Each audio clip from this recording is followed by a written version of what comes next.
I think San Francisco wins it, but I do agree with you that Atlanta is pretty good value for a team that's played well. I mean, let's be honest, they beat probably the hottest team in football, the Seahawks. The Seahawks were red hot and could have won that game as well too. So we've got truckloads of markets on this game, and we can't go through them all now. So all the variety, all the prop markets. So go to betstar.com.au in order to check them out. 2 Kaepernick markets we've got, amongst others, is we've got total pass completions by Kaepernick, over or under 17.5.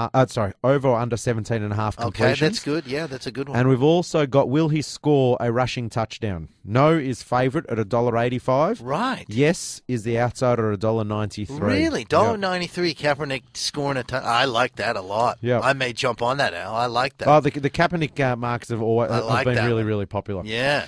And then at 10:35 tomorrow morning, live on ESPN and 1HD, Baltimore Ravens have been back. They're the team that's been supporting this. They've been $4.30 into $4. New England Patriots, they've eased out to $1.25. The line has moved from 9.5 points into 8 points, and the overs and unders line is 51.5. Interesting game. These teams played early in the season. I want to say round or week 3, maybe 2. It was replacement refs. I don't know if you remember this. Yes. Belichick ran after and grabbed the referee when the field goal went through. They gave the Ravens the win. It was a big talking point. He later said, I was just trying to get some clarification whether I could challenge or get a review of the field goal or something like that. Different team. New England's added a few players. Aqib Talib, the cornerback, has come in and helped them on defense. The key to this game, if you're watching this game, is that the Ravens have to control the ball. The Ravens have to hold the football, run the football. Flacco has to be good. The game has to be kind of slow. If it's a fast game, that's what New England wants. They want to run it really fast. They're like the NFL version of Oregon. They want to run a lot of plays. They don't huddle. They get to the line. They want to keep you off balance, get the little passes here to Wes Welker and to Woodhead and those guys. If New England gets rolling, they're going to be hard to stop. So Baltimore really is going to have to slow this football game down. It's going to be a close game. So I think the last 3 games they've played have been separated by a total of 7 points. So there's nothing in it, and these two teams will be close. And Flacco has held his own against Tom Brady. Flacco was great last week because they didn't give him much of a chance. Late in the game, they just basically was cold. They were tired. They're playing at altitude, as one of our texters, SMS people mentioned. They were just running Ray Rice into the line, getting no yardage, and then Flacco had to come up big on 3rd down. That was their game plan, and he really came through. This is a rematch, don't forget, of last year's game that the Ravens should have won. Dropped pass in the end zone and a missed chip shot field goal essentially cost them the Super Bowl last year. So they're right back in the same position. And we have to mention Ray Lewis. Al, I mean, this guy is an inspirational linebacker, one of the greats of the game, and a guy who is probably going to retire after this year. Very softly spoken as well, very shy kind of guy. Not much animation to him, is there? I think we've got a grab of it now, don't we? God is amazing, and when you believe in Him, man believes in the possible, God believes in the impossible. And I told you guys last night, our team's so confident that everything went against us. But we found a way to come in here together, and we leave it together. Man, it's just awesome. It's amazing, is it? You love that animation. It's like Coming to America. If you've seen the movie Coming to America, and they're in that church sermon, whatever. It's just amazing. It's funny. I knew Ray Lewis was sort of special, and my old man's a football coach. He's done it for years in American football, and he doesn't have a lot of time for the modern athlete. I mean, he likes some of them, but it's one of those things where he doesn't like the showboating. He's a 75-year-old guy that back in my day, we didn't wear face masks, that whole thing. But he said to me, if I was starting a franchise in the National Football League, Ray Lewis is the first player I would pick. He's amazing. You see, no Tom Brady, no Manning. He said, I would take Ray Lewis because of the way he motivates the entire team.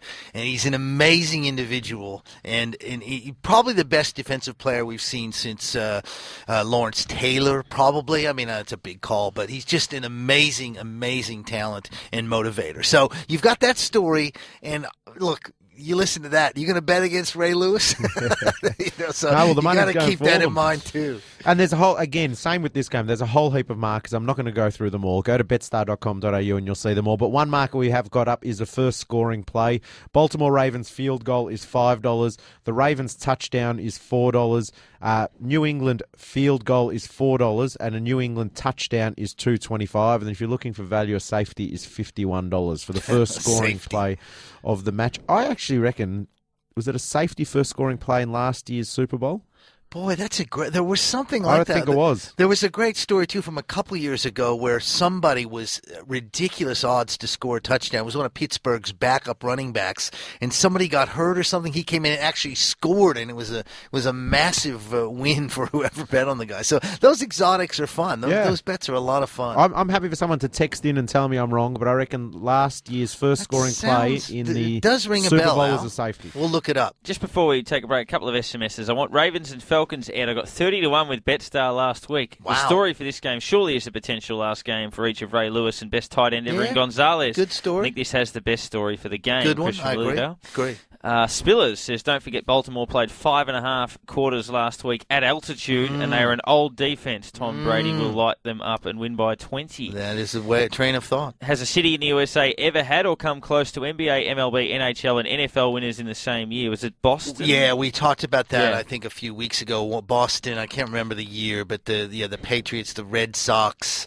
and maybe Bruins. even the Celtics. I'm not sure. Yeah. I don't think all four, but it was close. Yeah. And another one here. In your opinion, who is the better quarterback, Joe Montana or Tom Brady? Great question. They asked me that on SEN a while back, and I had to stumble and bumble my way through an answer. I like Brady, but that's only because I haven't seen Montana for so long. Montana had great. I think Montana may have had better personnel around him. He had Jerry Rice, probably the greatest receiver of all time. Brady hasn't had that. But look, it's a coin flip, guys. They're both sensational quarterbacks. Montana's won more Super Bowls, so you can throw that in there too. About to start again at the Sydney Cricket Ground. We'll let you know if there's an updated equation. There almost certainly will be. And a little bit later on, towards the end of the hour, we'll get back to Melbourne Park. Rod Laver and Stanislav Wawrinka, one game each on. This is Bet Stars and Stripes with Dr. Turf, Ed Wyatt and Alice Gander. 9 minutes to 9 o'clock. A reminder that next week, 11:16, SEN is broadcasting live the men's and women's semi-finals and finals, which means on Sunday night they'll be broadcasting the men's final live. So we'll be taking a week off at Bet Stars and Stripes, and we'll be resuming with a very, very big Super Bowl show. But make sure you monitor betstar.com.au for all of the latest and greatest markets. And from 4 p.m. every Sunday, head to betstar.com.au to get $2 power lines on all NFL games. And this week that means the massive NFL Conference Championship games. Now, plenty of NBA to discuss as well. We'll look at some of the markets, but also some of the talking points to come out of the last couple of weeks. Yeah, so I'll go through the market.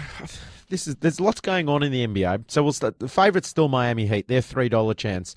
I'm not sure if Ed's across what happened there. The last time I watched SportsCenter was a few days ago, and I can't remember who Miami were playing, but they lost.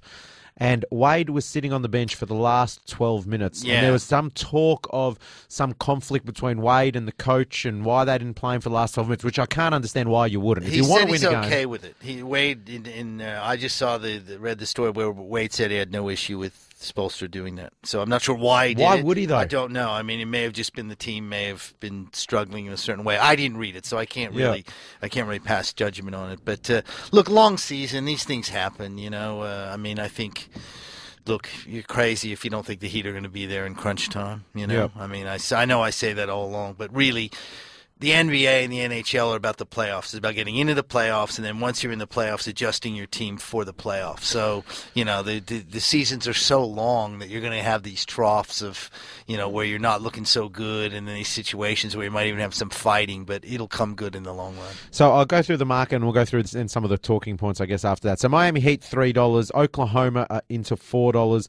The Clippers are having an outstanding season. Amazing. $8.50. San Antonio, $9. Lakers have drifted from $10 out to $15. Knicks, $15. The Bulls, $17.